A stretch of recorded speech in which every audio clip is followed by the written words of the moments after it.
अस्सलाम वालेकुम स्टूडेंट्स आज का जो हमारा नेक्स्ट लेक्चर है वो chapter number 4 turning effect of force उसके न्यूमेरिकल प्रॉब्लम्स है वो हमने आज की क्लास में डिस्कस करने। तो स्टूडेंट्स अपना लेक्चर स्टार्ट करते हैं। तो हमारे पास क्वेश्चन नंबर 1 है।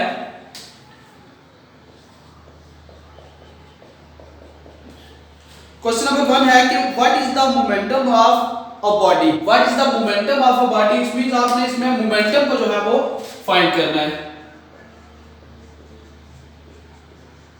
मोमेंटम मींस p जो है वो आपने फाइंड आउट करना है। Of a man of mass 75 kg, आपको मास गिवन है, mass is equal to m that is 75 kg and moving with 2 metre per second. 2 metre per second mean velocity जो है वो गिवन है, v is equal to 2 metre per second. तो solution के लिए हम लोग जब मोमेंटम फाइंड करना चाहते हैं तो स्टूडेंट्स हमारे पास जो मोमेंटम है उसके लिए फार्मूला है हमारे पास, that is p is equal to mv। Momentum का होता है p is equal to mv। तो स्टूडेंट्स जब सॉल्यूशन में आएंगे तो हमारे पास simple p is equal to mass हमें गिवन है दैट इज 75 और मल्टीप्लाई v हमें गिवन है दैट इज 2।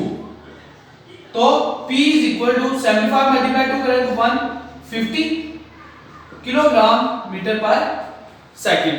किलोग्राम मास का यूनिट है और मीटर पर सेकंड वेलोसिटी का। तो मोमेंटम का जो यूनिट है वो बनता है kilogram metre per second. 150 kilogram metre per second इसका आंसर आएगा। तो ये स्टूडेंट्स न्यूमेरिकल नंबर 1 है। स्टूडेंट्स क्वेश्चन नंबर 2 है इसके साथ।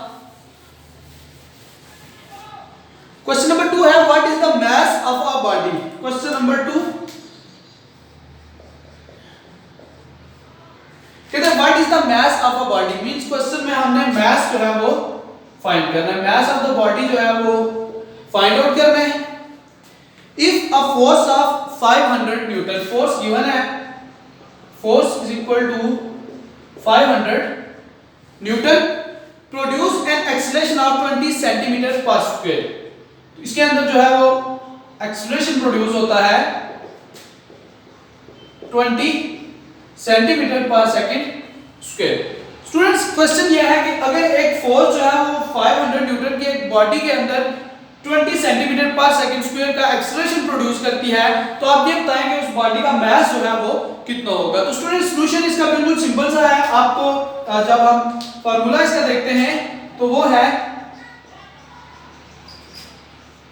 F is equal to m a। m हमने फाइंड करना है, f को दूसरे डिवाइड कर देंगे तो m is equal to f over a आ जाएगा। सिंपल वैल्यूज पुट करेंगे आपका आंसर आ जाएगा। बट स्टूडेंट्स अगर देखें हम तो हमें यहाँ पे एक्सेलरेशन जो दिया हुआ है वो है सेंटीमीटर पर सेकंड स्क्वायर में, हालांकि ऐसा यूनिट जो है वो मीटर पर सेकंड स्क्वायर होता है। तो एज वी नो कि सेंटीमीटर से जब हम मीटर में किसी चीज को कन्वर्ट करते हैं तो हम क्या करते हैं, डिवाइडेड बाय 100 करते हैं। वही यहां पे अप्लाई करेंगे तो 20 divided by 100 metre per second square, तो ये जो है 0.2 बनेगा। तो आपके पास जो एक्सेलरेशन है वो क्या है 0.2 मीटर पर सेकंड स्क्वायर। तो वैल्यूज पुट कर देते हैं हम सॉल्यूशन में। तो m is equal to f है 500 डिवाइडेड बाय 0.2। 0.2 क्या है आपके पास एक्सेलरेशन। तो जब डिवाइड करेंगे आप तो स्टूडेंट्स आपके पास जो आंसर है that will be 2500 kg। m is equal to आएगा 2500 और इसका यूनिट होता है किलोग्राम में। तो ये स्टूडेंट्स आपका क्वेश्चन नंबर 2 है। और इसमें जैसे इतना सा काम था, आपने एक्सेलरेशन सेंटीमीटर से मीटर में चेंज करने के लिए 100 से डिवाइड किया आपने।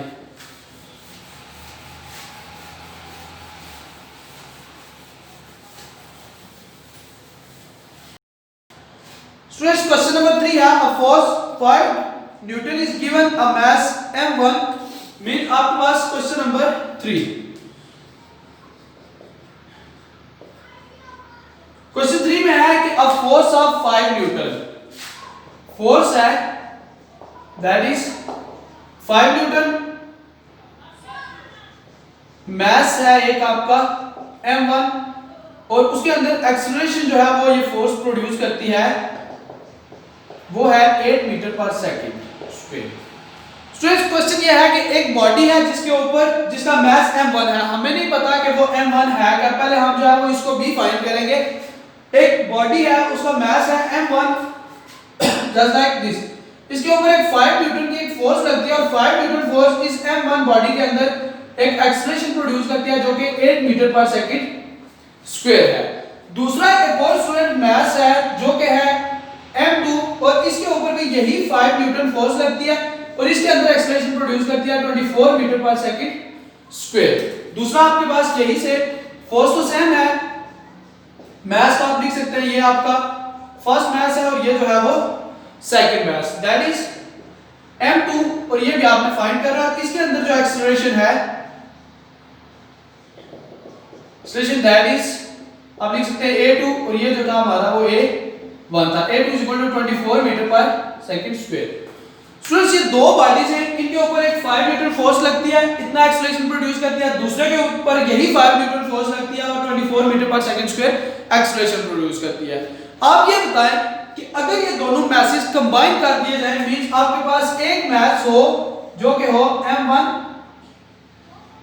प्लस m2 और इसके ऊपर यही 5 न्यूटन फोर्स जो है वो वर्क करे, तो इसके अंदर ये फोर्स जो है वो टोटल एक्सेलरेशन कितना प्रोड्यूस करेगी, वो आपने टोटल एक्सेलरेशन मींस a जो है वो फाइंड आउट करना है। स्टूडेंट्स क्वेश्चन की समझे पहले। क्वेश्चन ये है कि आपके पास एक अकेला बॉडी है m1 का और उसका जो एक्सेलरेशन प्रोड्यूस होता है वो 8 मीटर पर सेकंड स्क्वायर है 5 न्यूटन फोर्स की वजह से। एक दूसरा बॉडी है जिसका मास m2 है और उसके अंदर ऊपर भी वही 5 न्यूटन फोर्स लगती है और एक्सेलरेशन प्रोड्यूस होता है 24 मीटर पर सेकंड स्क्वायर। तो आप ये बताएं कि अगर आप इन दोनों मैसेज को कंबाइन कर दें m1 प्लस m2 एक बड़ा मैस होगा, जाहिर है इन दोनों के कॉम्बिनेशन से आएगा, तो उसके ऊपर अगर यही 5 न्यूटन फोर्स लगती है तो एक्सेलरेशन जो है वो कितना प्रोड्यूस होगा। तो एक्सेलरेशन फाइंड करने के लिए स्टूडेंट्स हमारे पास एक तो F होना चाहिए और एक जो है वो कंबाइंड मास, हम इसको कैपिटल M लिख लेते हैं। हमारे पास ये मास होना चाहिए, तो ना तो हमारे पास मास है, अभी एक्सेलरेशन तो ऑफ कोर्स फाइंड करना है, सिर्फ फोर्स है। तो पहले हम इस M को फाइंड करेंगे और ये स्टूडेंट्स M जो है that is equal to m1 plus m2, but अभी तक हमारे पास m1 भी अननोन है और m2 भी क्या है, अननोन है। तो स्टूडेंट्स फर्स्ट ऑफ ऑल हम ये डेटा यूज करेंगे और यहां से जो है वो m1 फाइंड करेंगे, फिर इस एक्सप्रेशन को और इस फोर्स को यूज करेंगे और यहां से जो है हम m2 को फाइंड आउट कर लेंगे। मींस ये एक्सप्रेशन है, ये आपका सेकंड मैच होगा। तो पहले m1 फाइंड करेंगे, फिर m2 फाइंड करेंगे, देन उन दोनों को सम करके m को फाइंड करना और फिर इसको यूज करके आपने जो है क्या करना है, एक्सप्रेशन को फाइंड आउट करना है। तो सॉल्यूशन की तरफ आते हैं स्टूडेंट्स।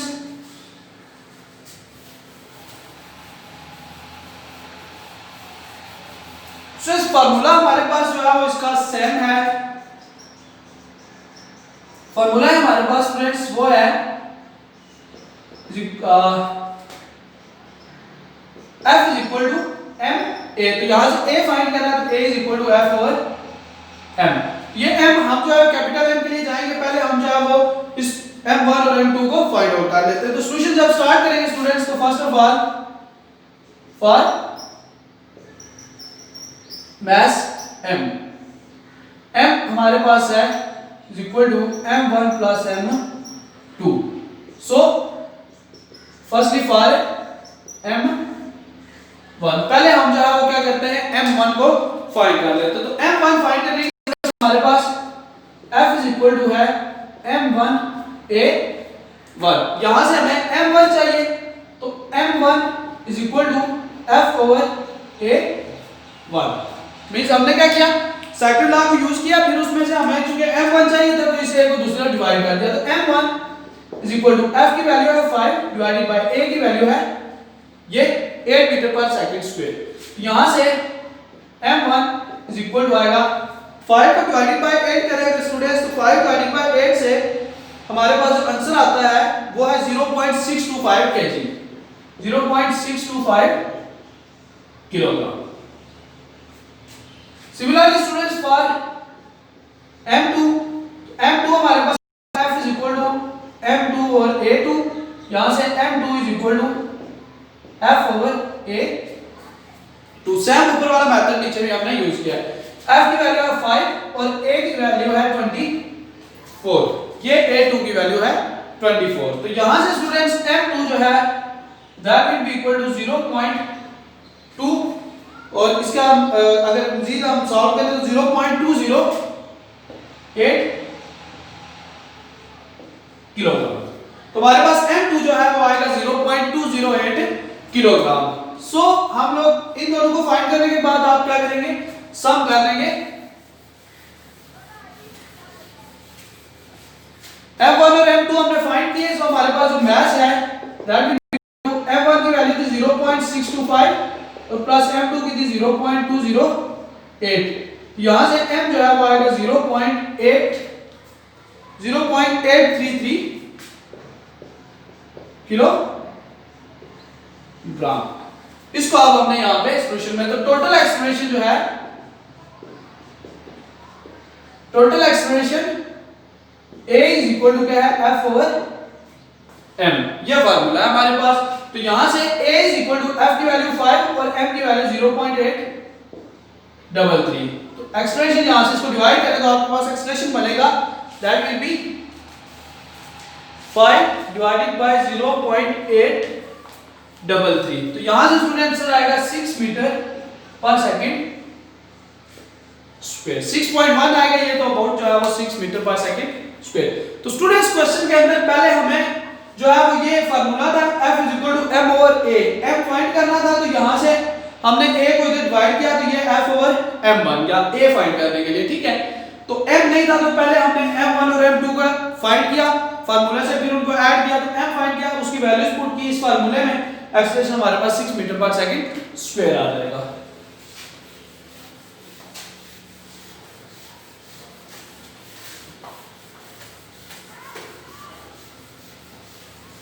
इसके साथ स्टूडेंट्स क्वेश्चन नंबर 4 है। क्वेश्चन नंबर 4 में एक डायग्राम दी हुई है, a rod of length 100 centimetre. एक स्टूडेंट्स आपके पास डायग्राम है,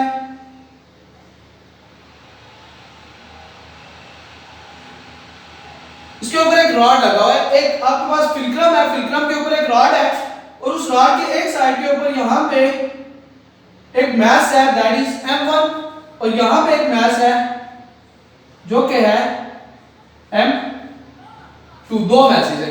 स्टूडेंट्स ये इसका सेंटर है या इक्विलिब्रियम पोजीशन है जिसको के ओरिजिन कहते हैं हम।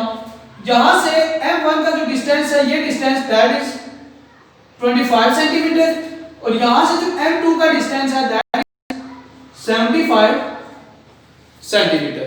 और टोटल स्टूडेंट्स ये जो लेंथ है यहां से लेके यहां तक की ये जो सारी लेंथ है that is equal to the 100 centimetres.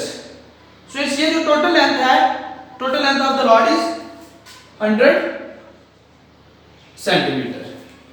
Students question ये है कि अगर आपके पास एक जो है वो क्वेश्चन नंबर 4 है, ये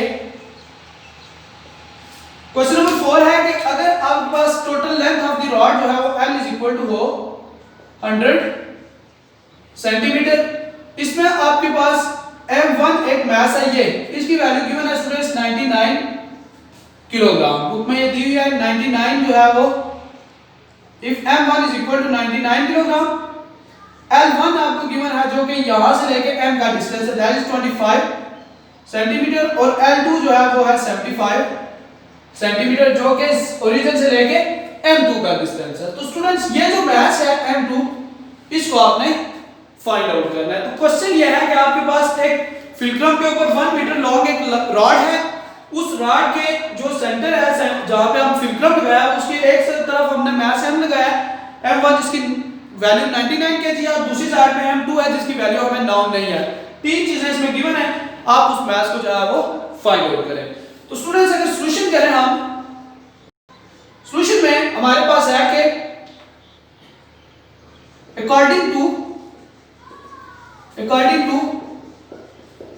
principal of moments, principle of moments ये है कि clockwise torque is equal to anti clockwise torque. Clockwise torque means हम उसको लिख सकते हैं tau1 इज इक्वल टू किसके है, tau2 के। tau1 जो है वो m1 और l1 हमें पता है टॉर्क की जो बेसिक स्टूडेंट डेफिनेशन होती है वो होती है F मल्टीप्लाई बाय लेंथ के, force multiply by length. Force हम चूंकि मैथ्स में गिवन है तो हमने ये लेते हैं torque is equal to force की जगह लिख लेते हैं mg मल्टीप्लाई बाय l, क्योंकि फोर्स हमारे पास इज इक्वल टू है वेट के, और वेट जो है वो किसके इक्वल होता है mg के, इसलिए फोर्स हमारे पास क्या आ गई, फोर्स की जगह mg। यहां पे वैल्यूज पुट करेंगे तो यहां पे आएगा m1g मल्टीप्लाई l1, और सिमिलरली यहां पे m2g multiply by l2। l2 ये वाला डिस्टेंस है, g जो है ग्रेविटेशनल एक्सेलरेशन यहां पे भी और यहां पे भी। स्टूडेंट दोनों साइड के ऊपर अगर देखें तो g और g जो है वो कैंसिल हो जाएगी, यहां से बनेगा m1 l1 is equal to m2 और l2। इस क्वेश्चन में स्टूडेंट्स m2 को फाइंड करना है, साथ में जो l2 मल्टीप्लाई हो रहा है इसको दूसरी तरफ ले जाके डिवाइड कर देंगे, तो आपके पास आएगा m2 is equal to m1 l1 divided by l2। ये l2 जो है तब m2 के साथ मल्टीप्लाई हो रहा था, दूसरी तरफ इसको डिवाइड किया तो m2 हमारे पास अकेला होगा। वैल्यूज पुट करेंगे, m2 is equal to m1 की वैल्यू है 99 मल्टीप्लाई l1 की वैल्यू है 25 और डिवाइडेड बाय 75, जो कि है हमारे पास किसकी, l2 की वैल्यू। तो अगर स्टूडेंट्स इस सारी वैल्यूज को हम जो है वो कैलकुलेट करें मल्टीप्लिकेशन के बाद, तो कैलकुलेट करने से जो हमारे पास आंसर आएगा that will be m2 is equal to आ जाएगा 99 मल्टीप्लाई 25 डिवाइडेड बाय 73, ये आएगा 33 किलोग्राम। स्टूडेंट्स इसको आप कैलकुलेट कर सकते हैं कैलकुलेटर पे, 99 मल्टीप्लाई 25 डिवाइडेड बाय 75 करें तो आपके पास आंसर जो होगा वो क्या आएगा 33। स्टूडेंट मैं यहां पे इसको दोबारा से कर भी देता हूं, m2 इज इक्वल टू है 99 मल्टीप्लाई 25 डिवाइडेड बाय 75, ये 1 से यहां पे आपके पास आ जाता है 3 1 जा 3 और 3 को 33 से करें तो 99, तो m2 जो है वो इज इक्वल टू किसके आएगा 33 kg, ये आंसर इसका आ जाएगा आपके पास, ठीक है जी। तो ये आपका क्वेश्चन नंबर 4 है।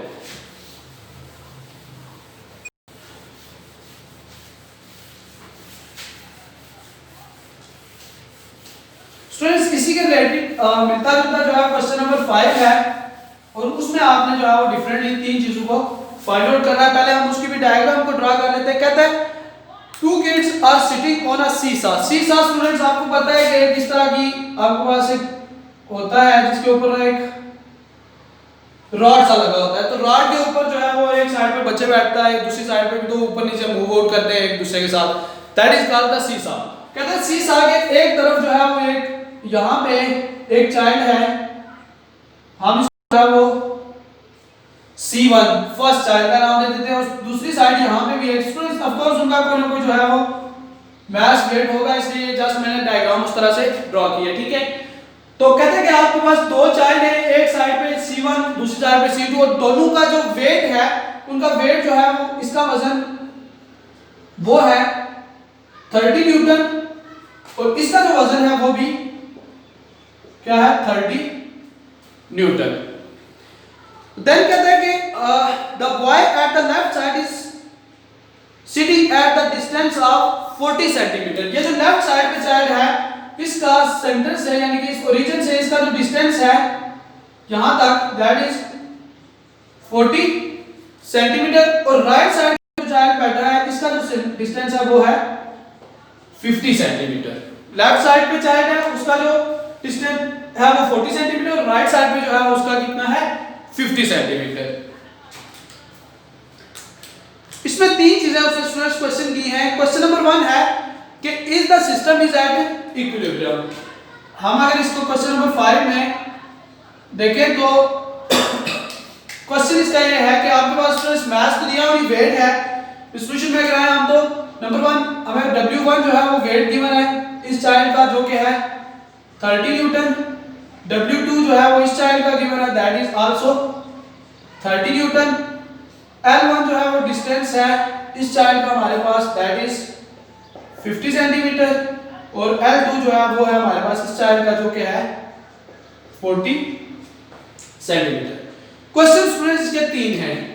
नंबर 1 है is the system is at equilibrium.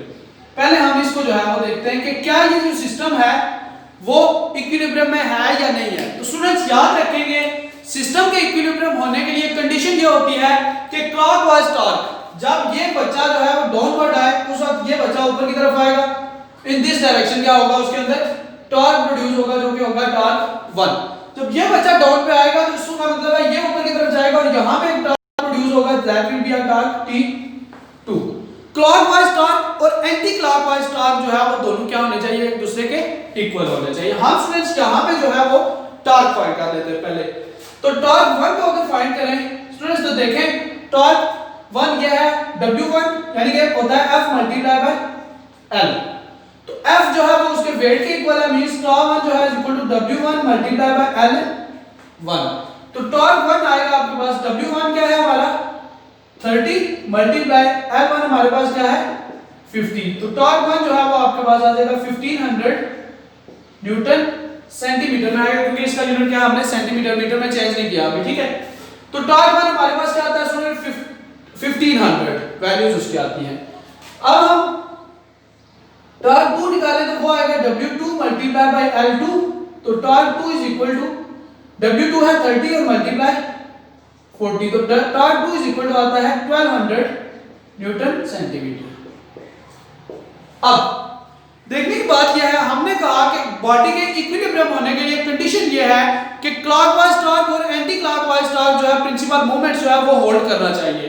इसमें क्लॉकवाइज टॉर्क जो टॉर्क 1 है वो है 1500 और एंटी क्लॉकवाइज जो कि टॉर्क 2 है वो है हमारे पास कितना 1200। तो so as clockwise torque is not equal to anti-clockwise torque. So body is not in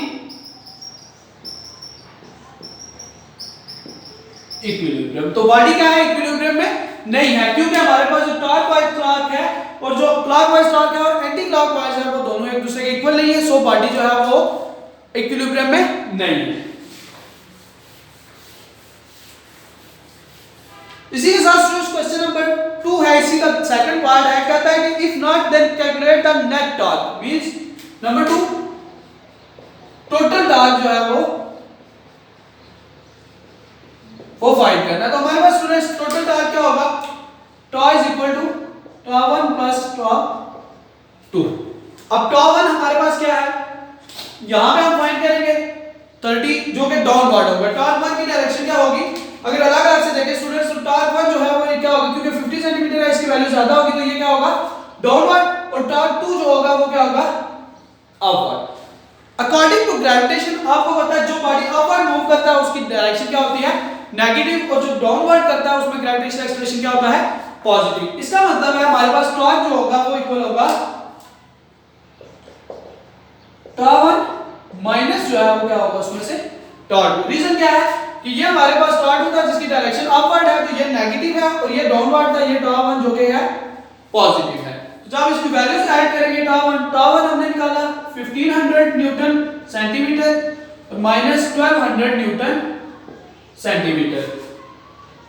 solve करें तो टॉ इज इक्वल टू आ जाता है 300 न्यूटन सेंटीमीटर। स्टूडेंट सेंटीमीटर से मीटर में अब हमें चेंज करना है, तो हमारे पास टॉ इज इक्वल टू होगा 300 डिवाइडेड बाय 100, तो ये आ जाएगा न्यूटन मीटर। सेंटीमीटर से मीटर में जाने के लिए क्या करते हैं 100 से डिवाइड करते हैं, तो इसका मतलब है टॉ इज इक्वल टू आ जाएगा 3 न्यूटन मीटर। तो total torque will be 3 newton metre. Simply students add करना था, डायरेक्शन की वजह से हमने उसको क्या किया सब्ट्रैक्ट किया। और नंबर 3 क्वेश्चन है स्टूडेंट्स डायरेक्शन ऑफ टॉर्क। तो स्टूडेंट डायरेक्शन क्या है टॉर्क की, देखिए यहां पे टॉर्क ज्यादा है तो बॉडी डाउनवर्ड आएगा, यहां से अपवर्ड, तो डायरेक्शन जो बनेगी वो क्या बनेगी क्लॉकवाइज डायरेक्शन। तो क्लॉकवाइज डायरेक्शन जो है वो उसकी टॉर्क की होगी। टॉर्क क्या होगा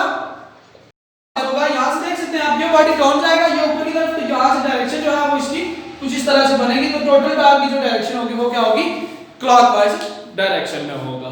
तो ये स्टूडेंट्स क्वेश्चन नंबर 5 था, जिसमें से उसने 3 पार्ट्स पूछे थे डिफरेंटली।